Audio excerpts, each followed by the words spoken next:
성도 여러분 안녕하십니까? 6월 28일 주일 예배를 시작하도록 하겠습니다.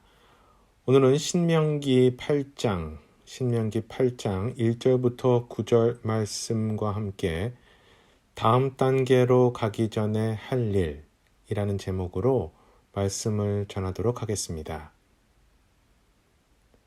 지금 우리는 어려운 상황을 지내고 있습니다. 3개월이 넘게 코로나 상황이 이어지고 있습니다. 미국 같은 곳은 사실 줄어들 기미가 보이지 않고 확진자와 사망자가 계속해서 늘고 있습니다. 언제까지 이 상황이 이어질지에 대해서 지금은 불확실성 속에 살고 있습니다. 코로나 바이러스가 대략 2020년 1월 표면에 드러나기 시작했다고 생각했을 때 거의 6개월째 접어들고 있고 사회적 거리두기와 때로는 봉쇄 같은 것이 있었던 것은 미국과 캐나다가 3월이 지나서 시작되었다고 했을 때 이미 상당한 시간이 지났습니다. 저희 이곳 캐나다는 6월경서부터는 조금 그 강경한 조치를 약간 완화했습니다. 미국은 그러한 명확한 조치가 지역적으로는 조금 있었지만 국가적으로 일관적으로 진행되지는 못했습니다. 어제였던가요? 미국은 하루 역대 최다 확진자 수를 발표했습니다. 하여튼 조치가 어찌 되었건 2달이 넘게 사람들이 집에만 머물면서 굉장히 답답함을 느꼈던 것 같습니다. 똑같이 계속해서 바이러스는 돌고 있고 치료제도 나오지 않은 상태이고 여전히 무서운 바이러스지만 사람들은 집 밖으로 나와서 이전과 같은 생활로 돌아가고 싶어 합니다. 집에만 머무른다는 것은 참으로 참기 힘든 것이지요. 경제적인 활동도 물론 영향이 있겠지만요. 한국에서도 모두 조심하고 있을 때 나이트클럽을 통해 확진자가 나온 적이 있습니다. 이 뉴스를 보며 공통적으로 성도 여러분께서 생각하셨을 것입니다. 그 술 마시고 춤추고 하는 것을 좀 참으면 안 되나 하고 말이죠. 어찌되었건 무언가 자유를 잡아두는 것은 사람에게 그렇게 힘든 것입니다. 그 자유를 억압하여 징벌을 하는 것이 그것의 대표적인 것이 감옥이라는 것이고 자유가 억압되기에 가기 싫어하는 곳이 또한 군대이지요. 조금의 자유가 억압되었을 때 사람의 마음은 급해집니다. 그리고 날짜를 셉니다.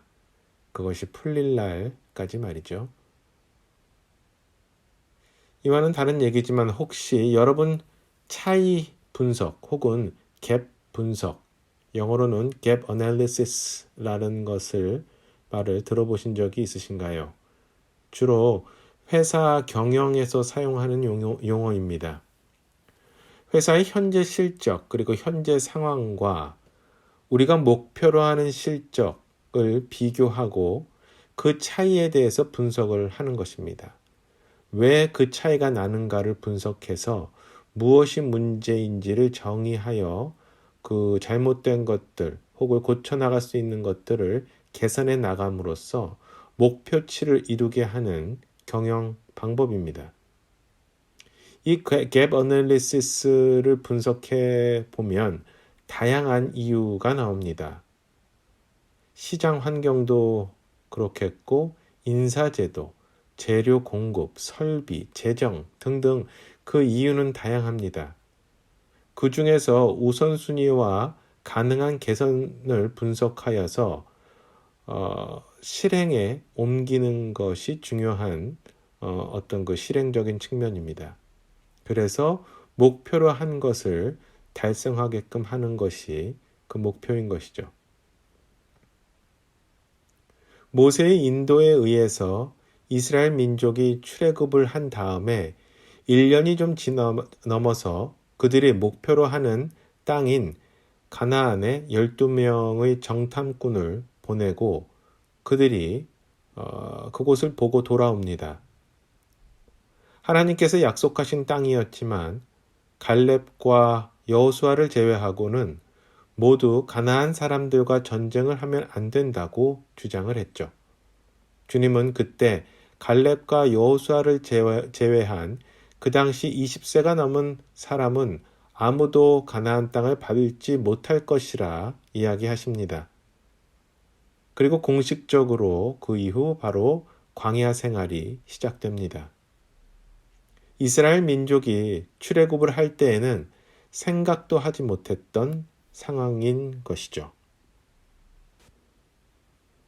신명기는 모세오경 중의 마지막 책이고 40년간의 광야 생활의 거의 마지막 때입니다. 가나안에 들어가기 전 모압 평야에서 모세가 이스라엘 민족에게 설교한 내용이라고 보시면 됩니다. 즉, 출애굽 당시 20세 미만이었던 사람들만 거의 있다고 보시면 됩니다. 아직 가나안으로 들어가기 전이기 때문에 출애굽 당시 20세 넘었던 사람은 모세를 포함해서 몇은 살아 있었겠죠. 하지만 이제 거의 살아있지 않다고 보시면 됩니다. 즉, 출애굽 당시 성인들을 1세대라고 한다면 다음 세대에게 현재 이야기를 하고 있는 것이죠.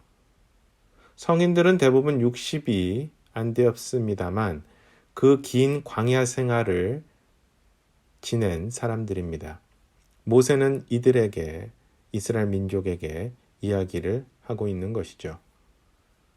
이제 정말 그 오랫동안 목표로 한 땅이 앞에 있습니다. 그리고 그간 지내온 광야 생활에 대해서 돌아보며 이야기를 합니다. 40년 전에 놀라운 하나님의 기적의 방법으로 이집트를 나와서 지내온 광야 생활이었죠. 실제로는 그렇게 멀지 않은, 빨리 가면 2주 정도 안에 갈 수 있고 아무리 늦어도 노약자와 어린아이들이 있어서 아무리 늦어도 2달 내에는 갈 수 있는 이집트에서 가나안까지 거리를 이들은 40년이 걸려서 가게 되는 것입니다. 아무리 많이 들은 이야기이지만 이건 좀 심하게 오래 걸린 것입니다. 우리가 이스라엘 민족의 불만과 불평에 대해서 비판하듯 이런 이야기를 많이 하지만 실제로 우리가 이들 이스라엘 민족 안에 있었다면 정말 견디기 어려웠을 것입니다. 어쩌면 불평의 선봉에 섰을 것입니다. 대부분의 우리가 앞에서 불평할 만큼 용감하지도 않기 때문에 텐트 안에서 부부끼리, 가족끼리 불평, 불만을 엄청 쏟아놓았을 것입니다. 그런 40년의 오랜 어려운 광야 생활을 생각하며 모세는 이야기하고 있는 것이죠. 앞서서 저는 조급한 성질의 우리 자신에 대해서 언급을 했습니다. 저는 나이가 들면 마음의 여유가 생기면서 더욱 천천히 일을 하게 되지 않을까 생각을 했는데 나이가 들수록 또한 마음이 급해지는 면도 있는 것 같습니다. 제가 아는 분도 연세가 들어가시면서 어디를 가실 때 보면 뛰어가십니다. 뛰어가신다고 빨리 가는 것 같지도 않은데 아마도 몸이 이전같이 잽싸게 움직여지질 않으니 마음이 더 급해지는 경우도 있는 것 같습니다. 하여튼 성격이 급하신 분들은 아마 광야 생활이 정말 소위 지옥같이 힘들었을 것입니다. 우리는 인생에서 현재의 상태가 있고 앞으로 목표로 하는 상태가 있을 때가 있습니다. 최근에 경영 관련 이론인 갭 분석, 즉 차이 분석을 하나님께서는 이미 하셨구나 하는 것을 이번 성경을 읽으면서 깜짝 놀랐습니다. 저는 성인이 된 후에 알게 된 이 방법을 저만 몰랐지 하나님은 이미 오래전에 시작하셨구나 하고요. 지금 이 상태에서 목표로 한 상태 사이에 지금 현재 여러분이 계시다면 그렇게 우리가 목표를 향하여 가는 도중 또한 기다리는 시기에 놓여 있다면 우리는 주님이 그 기다리는 시기에 우리가 해야 할 그리고 알아야 할 것들을 분석하셔서 우리에게 알려주고 계십니다. 모세는 이스라엘 민족에게 40년의 광야 생활이 거의 끝나가는 시점에서 왜 우리가 그 40년의 광야 생활이 필요했었는지를 설명하고 있습니다. 즉, 이집트에서 나올 때의 이스라엘의 상태와 주님이 허락하신 가나안 땅에 들어갈 때의 그들의 상태를 비교했을 때 주님이 그 사이에 이스라엘 민족에게 바라셨던 것, 즉 바뀌어야 했었던 것들에 대해서 그래서 가나안에 준비된 상태로 들어갈 수 있도록 이끄셨음을 이야기하고 있습니다. 그것은 소위 지금 우리가 경영에서 이야기하는 갭 분석이요. 놀라운 주님의 인도하심입니다. 그리고 목표로 가기 전의 중간 과정이 예상보다 길어질 때도 많이 있음을 우리는 인생의 경험을 통해서 알고 있습니다. 하나님께서는 이집트를 나오며 이스라엘 민족에게 하나의 목표를 주십니다. 상당히 큰 목표이지요. 1절을 보시겠습니다. 너희는 내가 이날 내게 명령하는 모든 명령을 지켜 행하라. 그리하면 너희가 살고 번성하며 주께서 너희 조상들에게 맹세하신 땅에 들어가 그것을 소유하리라. 하나님께서 약속하신 땅, 그리고 그것을 소유하는 것이 주님이 주신 명령이고 이스라엘 민족에게 내려진 명령이었습니다. 이스라엘 민족의 마음은 급하지 않았겠습니까? 어렵게 노예 생활을 하던 이집트를 떠났을 때 주님이 허락하신 이스라엘 민족의 땅을 그렇게 허락하신 곳에 달려가 빨리 가축을 키우고 집을 짓고 텃밭도 일구며 가족을 부양하고 싶지 않았겠습니까? 자유로운 마음으로 말이죠. 제가 만약 그 당시에 이스라엘 민족 중에 한 명이었다면 저는 정말 달려가고 싶었을 것입니다. 저뿐만이 아니죠. 성도 여러분 모두 빨리 가고 싶으셨을 것입니다. 그런데 주님은 40년을 기다리게 했습니다. 4년도 아니고요. 이집트에서 나온 상태가 40년 전이었고 가나안 땅에 들어가는 순간이 있을 것입니다. 그렇게 두 상태가 있죠. 그 땅에 들어가기 위해서 주님은 이스라엘 민족에게 필요한 것을 앞서 말씀드렸듯이 분석하셨죠. 약속한 땅에 들어가기 위해서 그들이 경험해야 하는, 알아야 하는 것은 무엇인가? 무엇으로 그들을 준비시켜야 할까? 하고 주님은 생각하셨겠죠. 그리고 말씀이 이어집니다. 첫 번째는 인내입니다. 2절의 첫 부분입니다. 너는 주 내 하나님께서 이 40년 동안 광야에서 너를 인도하신 그 모든 길을 기억할지니. 성도 여러분, 하나님께서는 절대로 서두르지 않으십니다. 아브라함에게 모든 민족의 아버지가 될 것이다 라고 이야기하셨지만 수십 년이 지난 후에야 이삭을 주십니다. 아브라함에게 주신 첫 약속이 75살 때였다고 했을 때 100살이 되어서야 이삭을 낳았습니다. 요셉은 그의 형제들이 그에게 절할 것이라는 꿈을 꿉니다. 그 꿈은 대략 20년 동안 이루어지지 않았습니다. 그는 노예 상태로 있었고 감옥에 갇히기도 했습니다. 모세는 하나님께서 그를 부르시기 전에 40년 동안 양을 돌보았습니다. 다윗 왕은 어떠한가요? 왕으로서 기름 부음을 받은 뒤에 실질적인 왕이 되기까지 적어도 20년을 기다렸습니다. 정말 계속해서 성경 속의 인물들을 나열할 수 있습니다. 이러한 예들만 보더라도 우리는 하나님의 성품 중 하나를 발견하게 됩니다.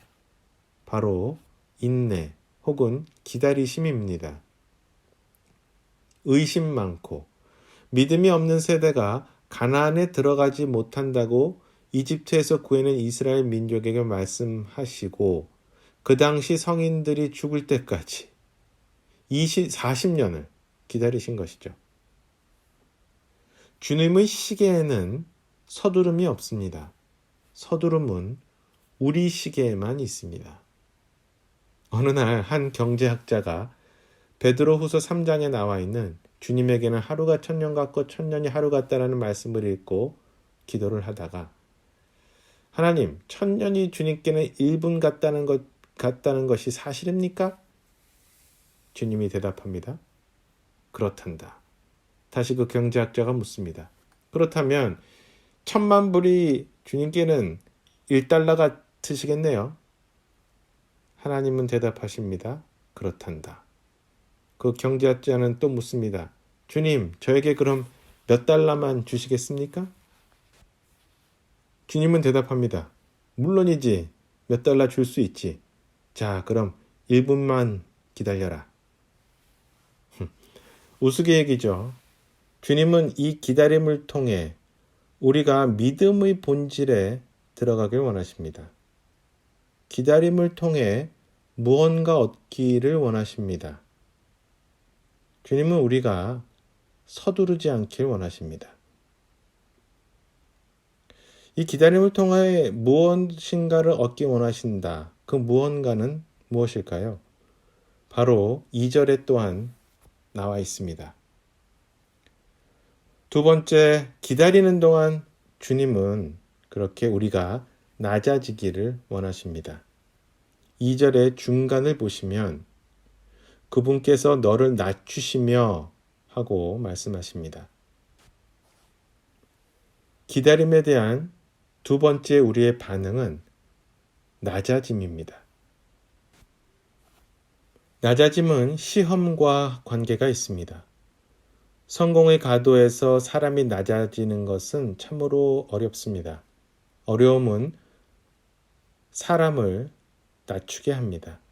어느 목표를 향해 가면서 시험이 생기면 그것은 낮아짐을 위한 주님의 배려임을 또한 이해하시기 바랍니다. 그러기에 2절에 그분께서 너를 낮추시며 너를 시험하사 이렇게 말씀을 하십니다. 낮아지기만 하고 시험만 당하고 그 기다림이 끝난다면 그것처럼 억울한 것이 없겠지요. 그렇게 낮아지고 시험을 거치는 데에는 주님이 생각하시는 이유가 당연히 존재합니다. 주님은 우리가 그것을 알기 원하시죠. 2절을 마저 읽도록 하겠습니다. 그분께서 너를 낮추시며 너를 시험하사 내 마음속에 무엇이 있는지 또 내가 그분의 명령을 지키려 하는지 그렇지 아니한지 알고자 하심이라. 이렇게 기다림 속에서 하나님께서 우리에게 원하시는 세 번째가 나옵니다. 바로 우리의 마음속을 보는 것입니다. 내가 지금 어떤 목표를 향해서 움직이고 있을 때 도대체 왜 지금 내가 이 일을 하고 있는가에 대한 근본적인 질문이 필요합니다. 내 마음속에 무엇이 있는지 아는 것이죠. 내가 지금 왜 그것을 목표로 하는 것인가 라는 것을 알아야 합니다. 여러분, 왜? 라는 질문에 인색하지 마시기 바랍니다. 많은 사람들은 대답할 것입니다. 그 목표에 대해서. 왜가 어디 있어? 그냥 먹고 살려고 하는 것이지. 무슨 원대한 의미가 그 안에 있겠어? 라고 말이죠. 그런데 먹고 사는 것은 삶의 어떤 수단인 것이고 그렇게 먹고 살아서 그럼 무엇을 할 것인가 하는 것이 질문입니다. 여러분 혹시 자신이 지금 주부로 있던 회사에서 일하시던 자영업을 하시던 자신의 일에 대해서 의미를 부여해 보신 적이 있으십니까? 자신의 일에 대해서 의미를 꼭 부여하시기 바랍니다. 하나님의 자녀로서 자신의 일에 의미를 꼭 부여하시기 바랍니다. 내가 왜 이 일을 하는가에 대해서 하나님과 나를 연결시켜 보시고 자신의 상황과 일에 대해서 의미를 찾으시기 바랍니다. 거기서 자신이 지금 하는 일에 대한 가치가 나오게 됩니다. 그러면 인생의 가치가 생기게 됩니다. 인간은 어떤 면에서 물질보다 가치에 의해서 몸을 움직입니다. 마음속에 무엇이 있는가를 볼 때 주님의 말씀 안에 내가 있는지 그것도 보아야 합니다. 2절을 다시 한번 읽겠습니다. 너는 주 내 하나님께서 이 40년 동안 광야에서 너를 인도하신 그 모든 길을 기억할지니 이것은 그분께서 너를 낮추시며 너를 시험하사 내 마음속에 무엇이 있는지 또 내가 그분의 명령을 지키려 하는지 그렇지 아니한지 알고자 하심이라. 아멘.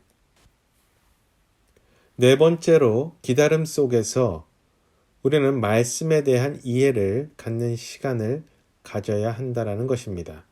3절을 읽겠습니다.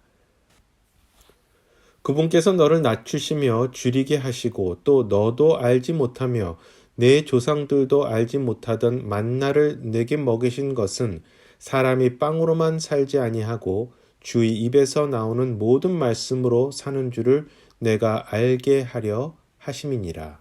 아멘. 예수 그리스도께서 사탄의 시험을 받을 때 인용하셨던 신명기 말씀입니다. 우리가 세상에서 시험을 받을 때 꼭 우리가 다시 되뇌어야 하는 그 구절입니다.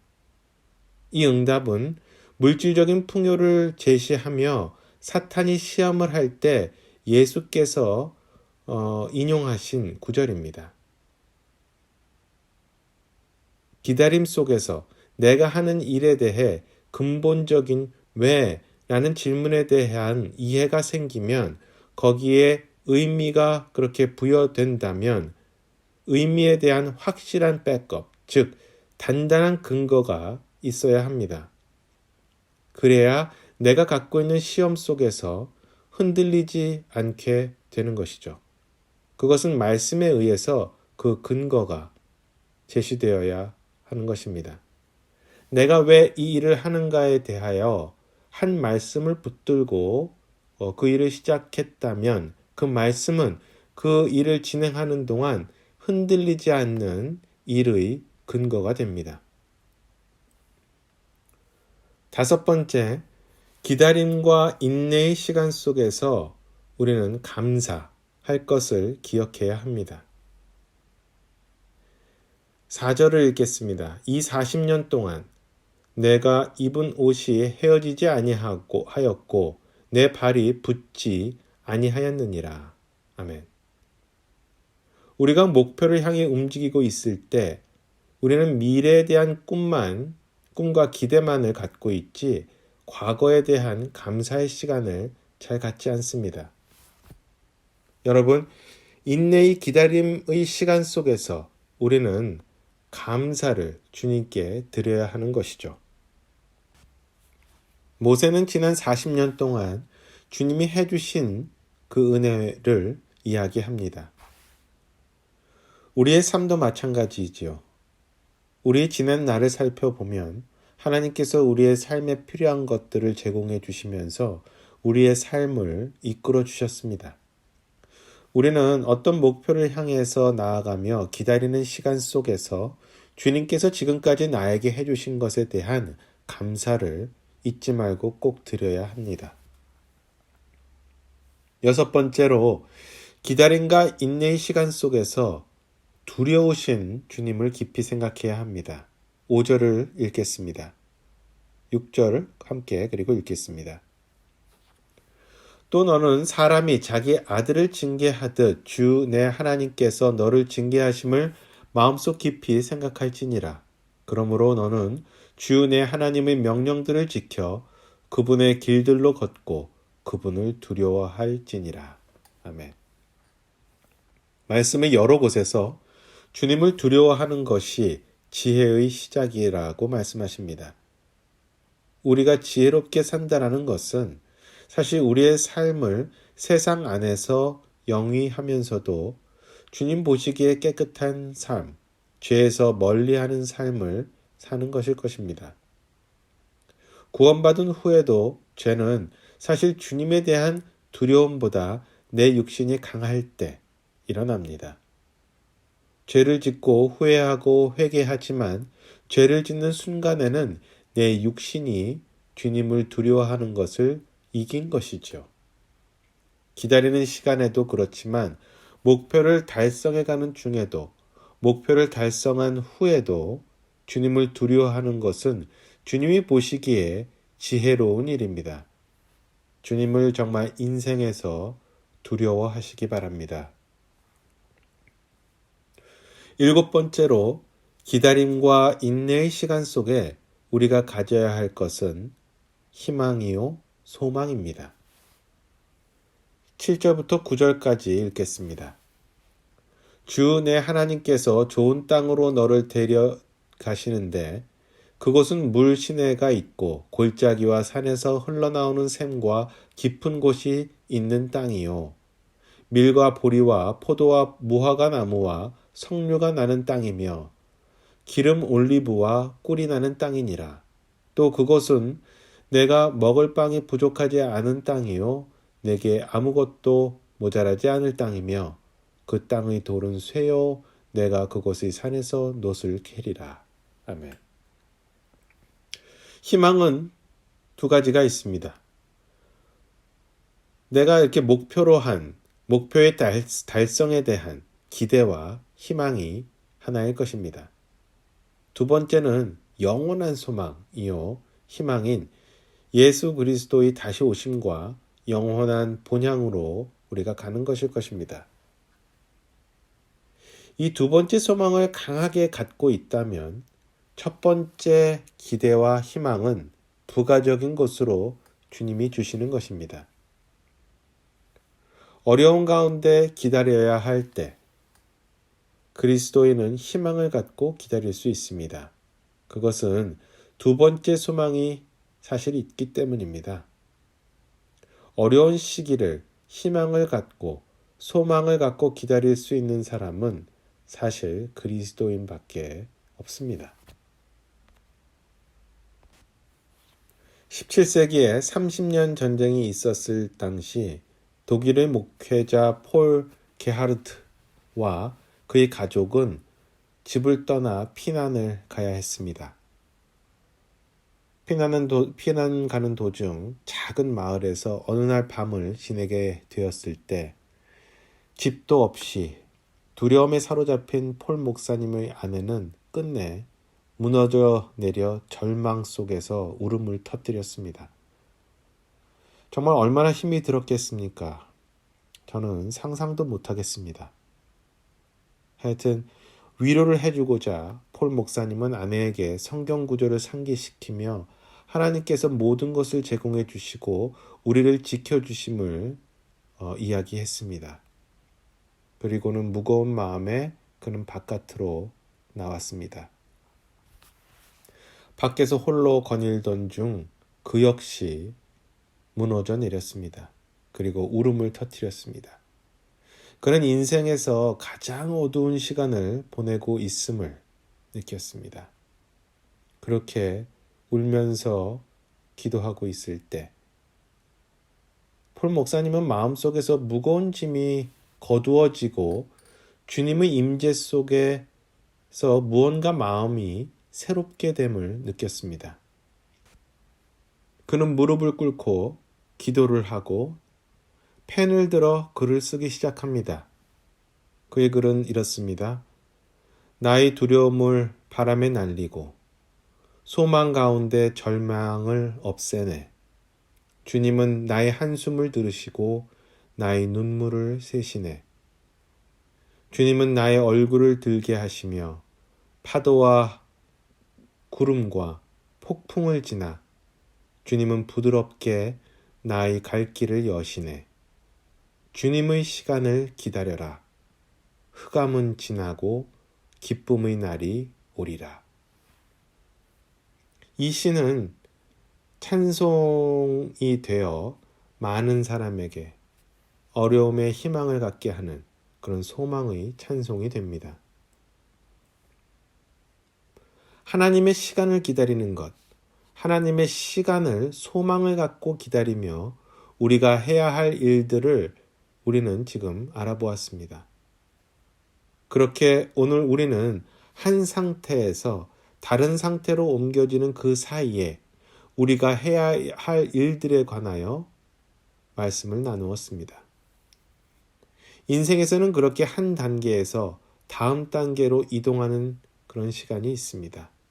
직장을 그만두고 사업을 시작하면서 준비하는 시간, 한 여인을 만나 혹은 한 남자를 만나 결혼하는 데까지 걸리는 시간, 졸업을 하고 직장을 갖는 시간, 이민을 준비하기 시작하고 실제로 이민의 첫 발을 새로운 땅에 댈 때까지의 시간 등등 정말 수없이 많은 어떤 상태의 변화를 우리는 인생에서 경험합니다. 그리고 특히 우리는 현재 코로나로 인해 예배로 모이는 것이 어렵게 되고 언제가 될지 모르는 포스트 코로나 시대를 기다리고 있습니다. 이렇게 우리는 삶 속에서 갭, 즉 어떤 상태에서 목표로 하는 다음 상태 사이에 있을 때가 많이 있습니다. 이럴 때 우리가 꼭 마음에 알아두어야 할 7가지를 오늘 말씀드렸습니다. 첫째, 서두르지 않는 하나님을 기억하며 인내할 것. 둘째, 낮아져야 할 것. 셋째, 우리의 내면을, 마음속을 잘 살필 것. 넷째, 하나님 말씀에 대해 이해하는 시간을 가질 것. 다섯째, 과거에 하나님이 주신 것에 대한 감사할 일을 살필 것. 여섯째, 하나님에 대한 두려움을 가질 것. 마지막 7번째로 희망과 소망을 가질 것이 바로 그것입니다. 지금 우리는 기다림의 시간을 보내고 있습니다. 마음이 조급할 수도 있지만 사실 이 시간을 정말 잘 보내야 실제로 예배가 다시 회복될 때 올바른, 이전보다 더욱 의미 있는 예배와 믿음 생활로 돌아갈 수 있다고 생각이 됩니다. 지금 여러분께서 어떤 기다림에 있거나 아니면 다음 상태로 가기 위한 중간 단계에 있다면 오늘의 말씀을 꼭 기억하시기 바랍니다.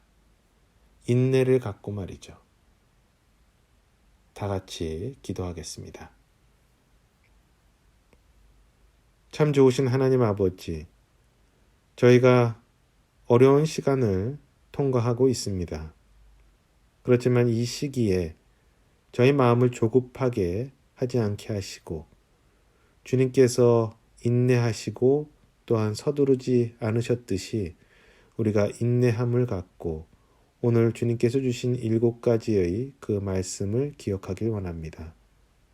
주님, 그리함으로써 이제 다시 예배가 회복되고 또한 저희가 인생에서 목표로 한 것들을 달성하게 되었을 때 주님께 올바른 마음과 올바른 믿음으로 그 새로운 시기를 맞이할 수 있도록 주님이 인도해 주시옵소서. 오늘의 말씀을 감사드리며 우리 주 예수 그리스도의 이름으로 기도합니다. 아멘.